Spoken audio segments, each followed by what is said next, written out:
ونستعينه ونصلي على رسوله الكريم أما بعد باب القنوت قبل الركوع وبعده. حدثنا مسدد قال حدثنا حماد بن زيد عن أيوب عن محمد بن سيرين قال سئل أنس بن مالك أقنت النبي صلى الله عليه وسلم في الصبح؟ قال نعم. فقيل أو قنت قبل الركوع؟ قال قنت بعد الركوع يسيرا. یہ باب ہے قنوت کے بارے میں، رکوع سے پہلے بھی اور رکوع کے بعد۔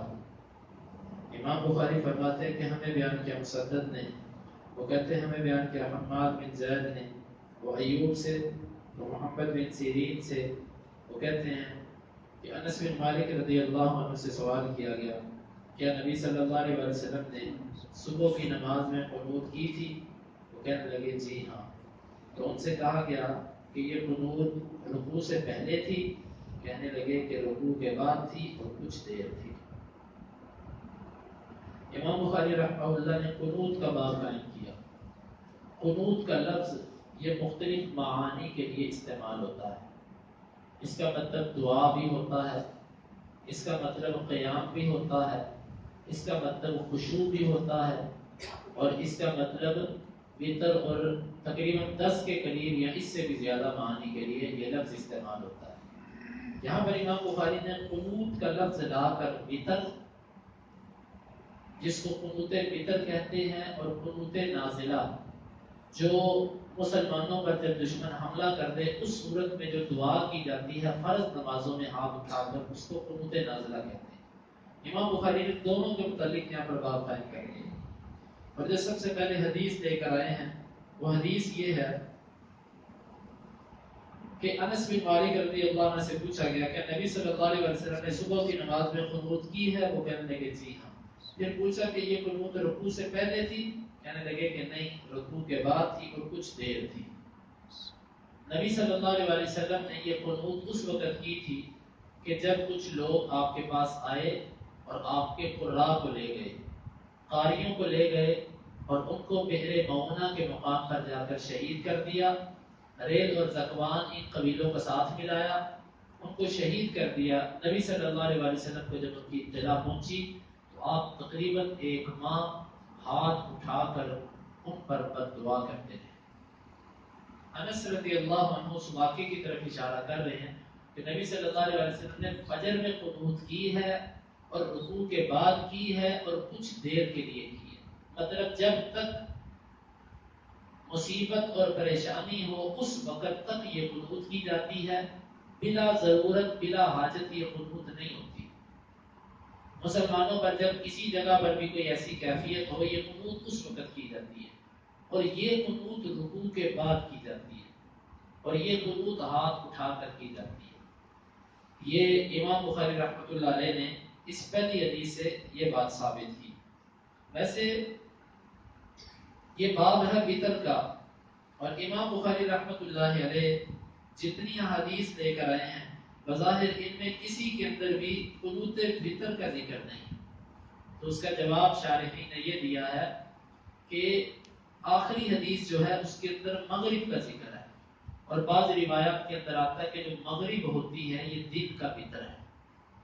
مغرب کو دن کا وطر کہا گیا ہے، اور رات کا وطر وہی وطر ہے جو ہم پڑھتے ہیں۔ تو وہ کہتے ہیں امام بخاری کا استدلال یہاں سے ہے کہ جب مغرب میں اللہ کے نبی صلی اللہ علیہ وسلم نے قنوت کروائی، دن کے وطر میں جب قنوت کروانا ثابت ہو گیا تو رات کے وطر میں بھی قنوت کروانا خود بہت ثابت ہو گیا۔ یہ بات نہیں، اس میں مناسبت بیان کی ہے کہ جب فرض نماز میں قنوت ثابت ہو گئی تو پھر جو وطر فرض نہیں اس میں قنوت خود بہت ثابت ہو جاتی ہے۔ بہرحال امام بخاری رحمۃ اللہ علیہ کی عادت ہے کہ یہ بعض ایسی روایات کے جو ان کی شرط پر پوری نہیں اترتی ہوتی، یہ باب باندھ کر ان کو اپنی بخاری میں نہیں لے کر آتے لیکن ان کی طرف اشارہ کر جاتے ہیں۔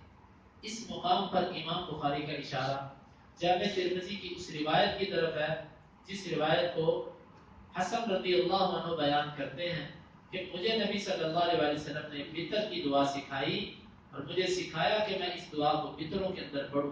وہی ہے اللہم، جو بندہ قنوت کے اندر دعا، قنوت وطر میں جو دعا کی جاتی ہے، اللہم اہدنی فیمن ہدیت وعافنی فیمن عافیت، اشارہ اس روایت کی طرف ہے. امام بخاری فرماتے ہیں کہ ہمیں بیان کیا مسدد نے، وہ کہتے ہیں ہمیں بیان کیا عبد الواحد نے، وہ کہتے ہیں ہمیں بیان کیا عاصم نے، وہ کہتے ہیں میں نے انس بن مالک رضی اللہ عنہ سے پوچھا قنوت کے بارے میں، فقال قد كان القنوت، وہ کہنے لگے ہاں قنوت تھی. قلت قبل الرکوع او بعدہ، میں نے پوچھا وہ رکوع سے پہلے تھی کہ رکوع کے بعد تھی؟ قال قبلہ، وہ کہنے لگے رکوع سے پہلے تھی. قال فإن فلانا أخبرني عنك أنك قلت بعد الركوع، مجھے فلاں بندے نے یہ بات بتلائی ہے کہ آپ کہتے ہو کہ قنوت رکوع کے بعد تھی. فقال كذب، انس کہنے لگے کہ اس نے جھوٹ بولا ہے، اس نے غلطی کی ہے. انما قنت رسول اللہ صلی اللہ علیہ وسلم بعد رکوع الشهر، رکوع کے بعد قنوت تو نبی صلی اللہ علیہ وسلم نے صرف ایک مہینہ کی تھی. قرآن، میں یہ خیال کرتا ہوں، کان بعث قوما، آپ نے ایک قوم کو بھیجا تھا، یقال لهم القراء، ان کو قراء کہا جاتا تھا، قاریوں کی جماعت تھی.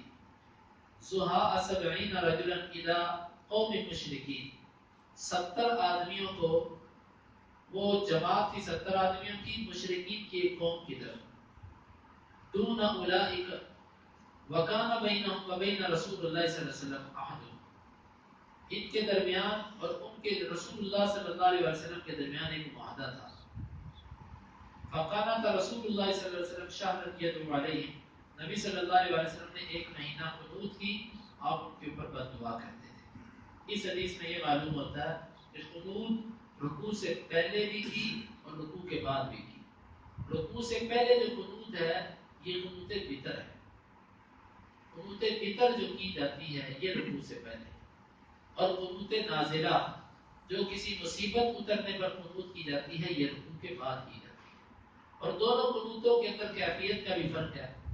پہلی قنوت جب قرات ختم ہو جائے، وتر جب قرات ختم ہو جائے تو قیام کی حالت میں رکوع سے پہلے ہاتھ باندھے ہوئے یہ دعا کی جاتی ہے اللہم اہدنی فیمن ہدیت.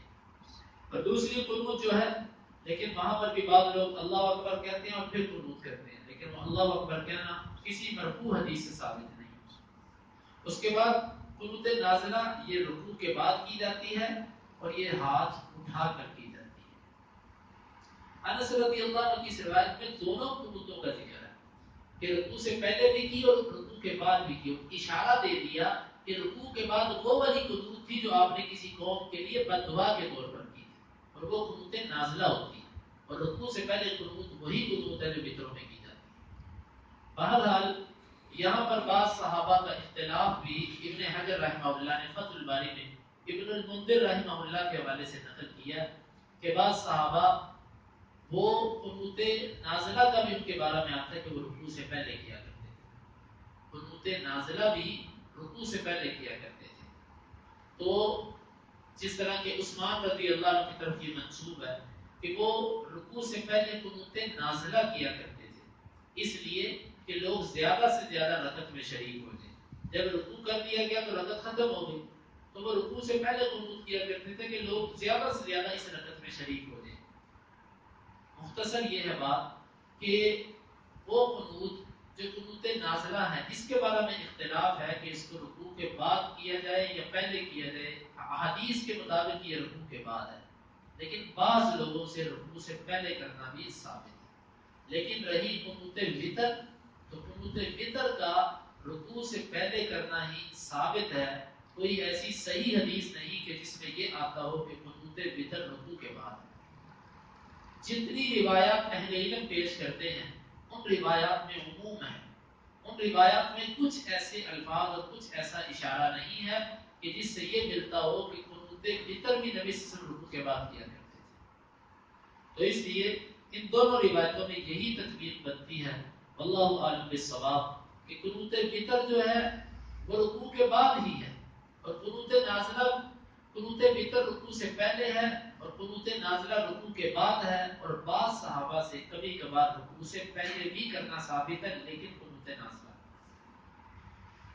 پھر وہ واقعہ بیان کیا جو اس قنوت کا سبب تھا، اس کی تفصیل انشاءاللہ اگلے مقام پر آئے گی.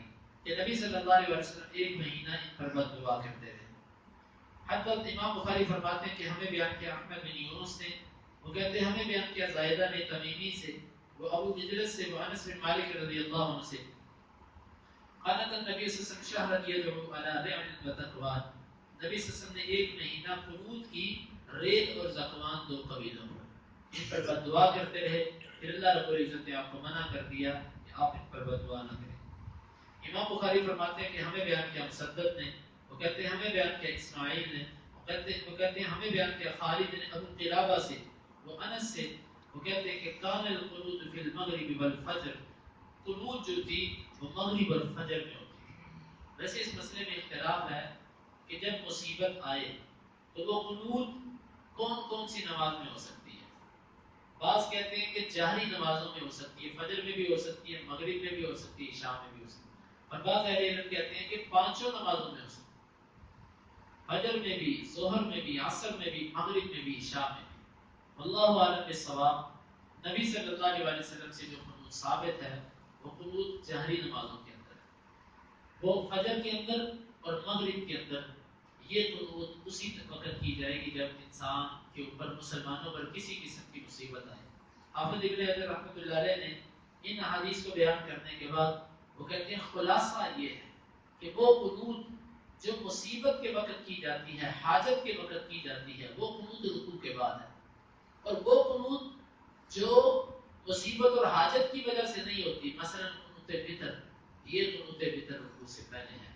تو یہ اس مسئلے کا خلاصہ ہے.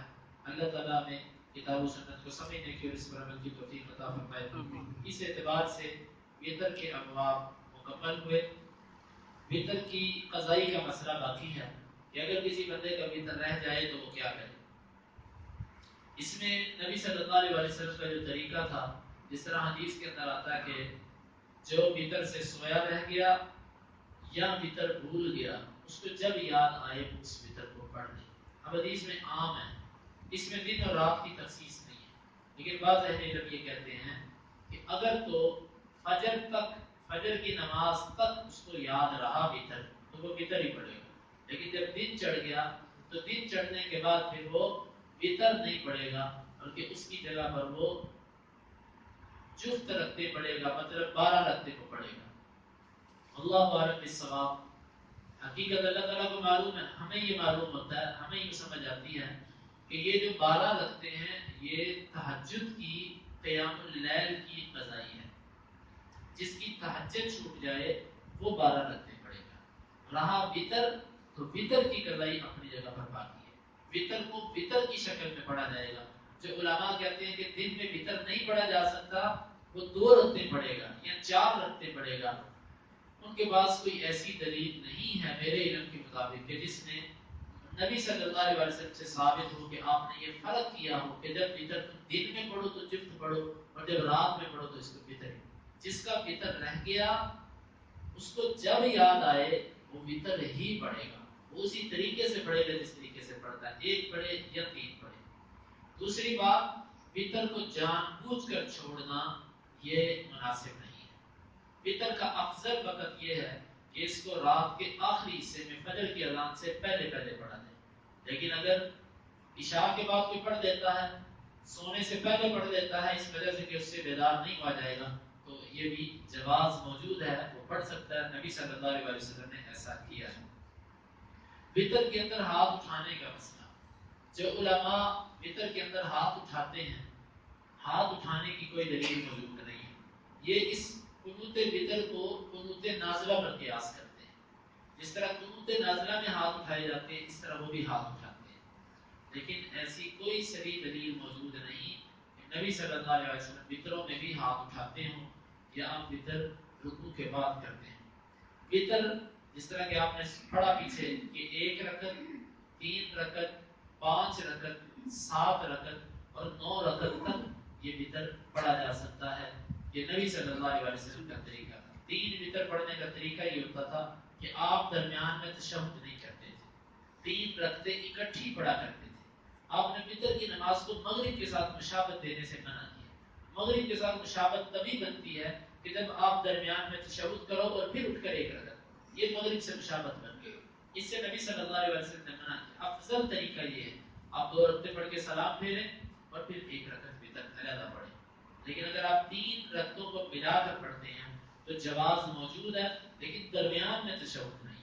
اسی طرح 5 رکعتیں بھی مسلسل پڑھی جائیں گی، درمیان میں تشہد نہیں ہے. اور 7 رکعتوں کے بارے میں بھی وہ بھی بعض اہل علم کہتے ہیں کہ وہ بھی اسی کو 5 پر قیاس کرتے ہوئے مسلسل بغیر کسی تشہد کے پڑھی جائیں گی. اور بعض کہتے ہیں کہ 6 رکعتیں پڑھنے کے بعد ایک تشہد کیا جائے اور 7ویں رکعت ایک تشہد کے بعد ہوگی. اور اسی طرح 9 رکعتوں کے بارے میں تو صحیح حدیث آتی ہے کہ نبی صلی اللہ علیہ وسلم نے 9 وتر اس طریقے سے پڑھے کہ 8 رکعتیں آپ نے مسلسل پڑھی اور پھر آپ نے تشہد کیا اور پھر تشہد سے اٹھ کر آپ نے ایک وتر پڑھ کے پھر تشہد کیا اور پھر آپ نے سلام پھیرا. یہ وتر کے متعلق چند باتیں تھیں جو میرے ذہن میں ہیں. اللہ رب العزت سے دعا ہے اللہ تعالیٰ اس میں عمل کی توفیق عطا فرمائے. اس کی رحمت سے وتر کا باب مکمل ہوا.